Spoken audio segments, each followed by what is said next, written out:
You've seen the movies. The roar of the crowd, the shine of the armor, a lone hero facing impossible odds in the Colosseum. But the truth is, your life as a gladiator began not with glory, but with a cell. You were a commodity, an asset to be managed. Your first prison was the ludus, the training school. An enclosed, regimented world of stone walls and iron gates that you would rarely leave. It was an institution built to train men to fight, to kill, and to die for the enjoyment of an audience. Your days were a relentless, monotonous cycle. You had little freedom of choice outside of eating, sleeping, and training. You were a slave, and your every moment was planned to get you to the peak of fitness. Your training was a professionalized system. The Romans used a 4-day, Tetrad, structure, surprisingly similar to modern athletic training.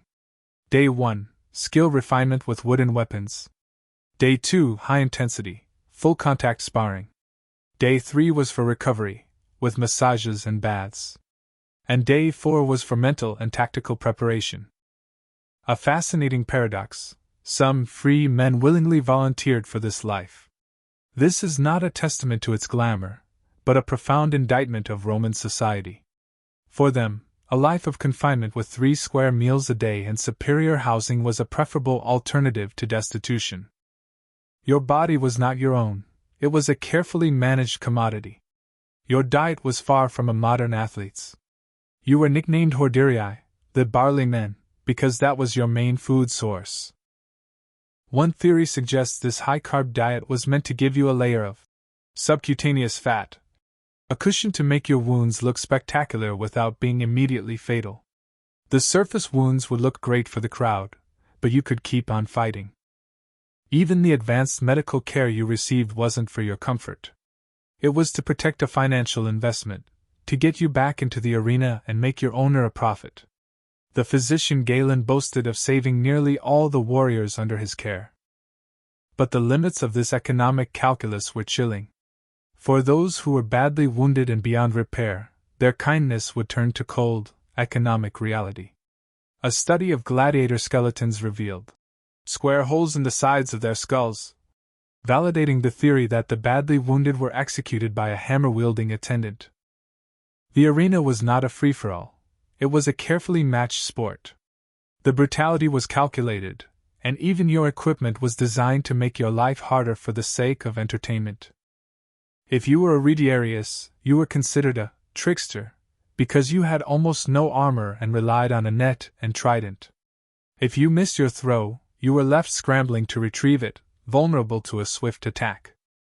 Conversely, if you were a heavily armored secutor, your helmet was so heavy and constricting that it limited your air supply and caused rapid exhaustion. The helmet's design was a deliberate and calculated flaw, meant to force a quick conclusion to the fight. The gladiator's life was an exercise in systematic dehumanization. You were relegated to the legal class of infames. This was a permanently dehumanizing status that stripped you of legal rights and privileges.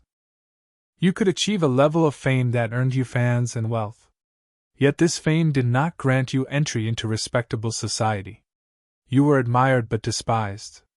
The promise of celebrity was a powerful lure, but it was a golden cage. For the few who survived long enough, freedom was a rare prize. The ultimate symbol of this was the ludus, a simple wooden sword. But even with freedom, you were still an infamous. The stigma of the arena lingered. Your career choices were limited, often to a return to the very world you had escaped, as a trainer or referee. For many, the ultimate prize wasn't a new life, but a compromised form of freedom where they were forever on the fringes of society. You were forever marked by the shame of a glorious cage. In a way, being a gladiator was a trap from the start. A permanent, dehumanizing existence that ended not in glory, but in a final, quiet act of extermination, or a life forever marked by the shame of a glorious cage.